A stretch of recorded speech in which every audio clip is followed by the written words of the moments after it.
حضرت عمر رضی اللہ تعالی عنہ سے اسلام کی قوت۔ ادھر مکہ میں کافروں کی ہر قسم کی مخالفت اور ایذا کے باوجود روز بروز اسلام ترقی پکڑتا جاتا تھا، یہاں تک کہ حضرت حمزہ رضی اللہ تعالی عنہ رسول اللہ صلی اللہ علیہ وسلم کے چچا اور حضرت عمر رضی اللہ تعالی عنہ نے بھی اسلام قبول کر لیا۔ حضرت عمر بن خطاب بہت بہادر اور بہت معزز آدمی سمجھے جاتے تھے۔ سرکار نامدار صلی اللہ علیہ وسلم نے خدا سے دعا مانگی، اے اللہ عمر بن خطاب یا ابو جہل میں سے کسی ایک کو اسلام کی توفیق بخش کر اسلام کو قوت دے۔ اللہ تعالیٰ نے اپنے پیارے نبی کی یہ دعا قبول کی اور حضرت عمر کے مسلمان ہو جانے سے اسلام کو طاقت ملی۔ اس وقت تک مسلمان خفیہ طور پر اپنے اپنے گھروں میں نماز ادا کیا کرتے تھے، لیکن حضرت عمر فاروق رضی اللہ تعالیٰ عنہ نے اسلام لاتے ہی حضور سے درخواست کی، یا رسول اللہ اب ہم کعبہ میں نماز پڑھیں گے، کافر ہمارا کچھ بھی نہیں بگاڑ سکتے۔ چنانچہ حضور نے ان کے کہنے پر مسلمانوں کو ساتھ لے کر پہلی مرتبہ کعبہ میں نماز باجماعت ادا کی۔ بائیکاٹ۔ مکہ کے کافر اسلام کی اس بڑھتی ہوئی طاقت کو دیکھ کر پریشان ہو گئے اور انہوں نے طے کر لیا کہ جس طرح ممکن ہو محمد صلی اللہ علیہ وسلم کو قتل کر دیا جائے۔ چنانچہ قریش کے تمام قبائل جمع ہوئے اور انہوں نے ایک معاہدہ کیا۔ معاہدے کا خلاصہ یہ تھا کہ بنی ہاشم رسول اللہ کے خاندان سے کہا جائے کہ وہ محمد صلی اللہ علیہ وسلم کو ان کے حوالے کر دیں، اگر وہ نہ مانے تو پھر بنی ہاشم کا بائیکاٹ کر دیا جائے، نہ کوئی ان سے ملے جلے، نہ کوئی ان سے بیاہ شادی کرے اور نہ کوئی ان کے ہاتھ خرید و فروخت کرے۔ یہ معاہدہ لکھ کر اطلاع عام کے لیے خانہ کعبہ کی دیوار میں لٹکا دیا گیا۔ بنی ہاشم نے رسول اللہ صلی اللہ علیہ وسلم کو سپرد کرنے سے انکار کر دیا اور سوائے ابو لہب کے سارا خاندان شہر کو چھوڑ کر ایک پہاڑ کے درہ میں جسے شیب ابی طالب کہتے ہیں جا بسا۔ یہ واقعہ نبوت کے 7ویں سال کا ہے۔ بنی ہاشم 3 سال سے زیادہ جلاوطنی کی زندگی بسر کرتے رہے۔ اس مدت میں انہیں بڑی بڑی تکلیفیں برداشت کرنا پڑی۔ کھانے پینے کی اتنی تنگی تھی کہ کسی دن درختوں کے پتے چبا کر پیٹ بھرنا پڑتا تھا۔ آخر کار قریش کے چند لوگوں نے خود ہی اپنے ظلم کا احساس ہوا، ان میں سے 4 آدمی کھڑے ہوئے اور باوجود دوسروں کی مخالفت کے انہوں نے اس عہد نامے کو ختم کرنے کا بیڑا اٹھایا۔ رسول اللہ صلی اللہ علیہ وسلم کی پیشین گوئی خدا بند اعلیٰ نے پہلے ہی اپنے پیارے رسول کو خبر دی تھی کہ قریش کے معاہدے کو دیمک چاٹ گئی ہے اور اس میں سے سوائے اللہ کے نام کے کوئی لفظ باقی نہیں رہا، اور اب بہت جلد اس دیمک کھائے ہوئے معاہدے کو چاک کر دیا جائے گا۔ سرکار نے اپنے چچا ابو طالب کو یہ خبر سنا دی تھی، چنانچہ یہ معاہدہ چاک کر دیا گیا۔ اور جب مطعم بن عدی نے اس چاک کرنے والے کے لیے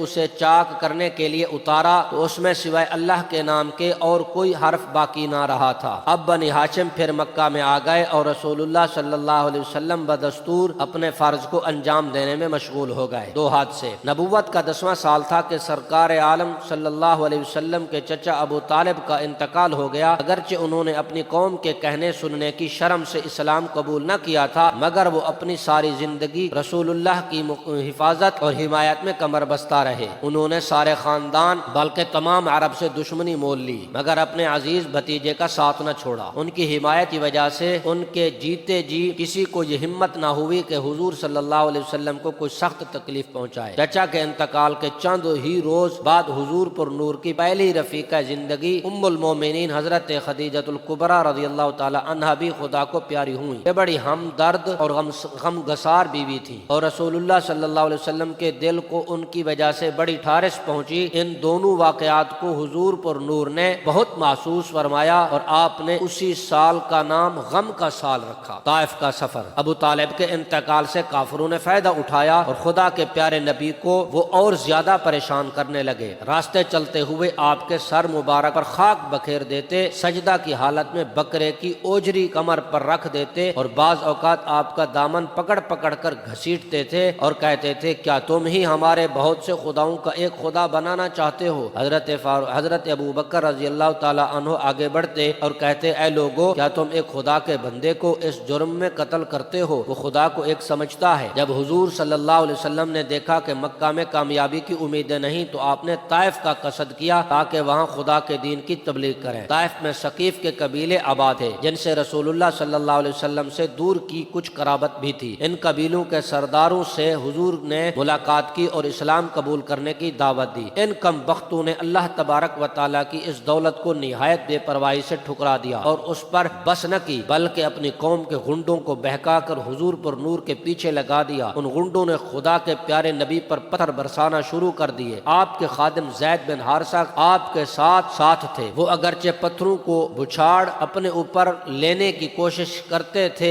مگر پھر بھی سرکار دو عالم صلی اللہ علیہ وسلم کے قدم مبارک لہو لہان ہو گئے۔ حضور صلی اللہ علیہ وسلم بستی سے نکل کر زخموں سے چور ہوئے، تھکن سے نڈھال ایک باغ کے قریب انگور کے سائے میں بیٹھ گئے۔ اس باغ کے مالک نے آپ پر ترس کھا کر انگوروں کا ایک خوشہ آپ کو بھیجا۔ آپ نے اللہ تبارک و تعالیٰ کا شکر ادا کر کے اسے تناول فرمایا۔ آپ نے یہاں بیٹھ کر دعا مانگی، اے اللہ میں تجھ ہی سے اپنی کمزوری اور بے بسی کا شکوہ کرتا ہوں، تو کمزوروں کا مددگار ہے، تو مجھے کسی کے بھروسے پر چھوڑتا ہے، اگر تو مجھ سے راضی ہے تو پھر مجھے کسی کی ناراضگی کی پرواہ نہیں۔ اللہ تعالیٰ کے حکم سے حضرت جبریل حاضر ہوئے اور کہا، اے خدا کے نبی، اللہ تعالیٰ نے مجھے حکم دیا ہے جس طرح آپ فرمائیں آپ کی ظالم قوم سے اس وحشیانہ حرکت کا بدلہ لے لوں۔ حضور پر نور صلی اللہ علیہ وسلم نے اپنے دونوں ہاتھوں کو آسمان کی طرف اٹھا کر کہا، اے اللہ میری قوم کو ہدایت دے کہ یہ ناواقف ہیں۔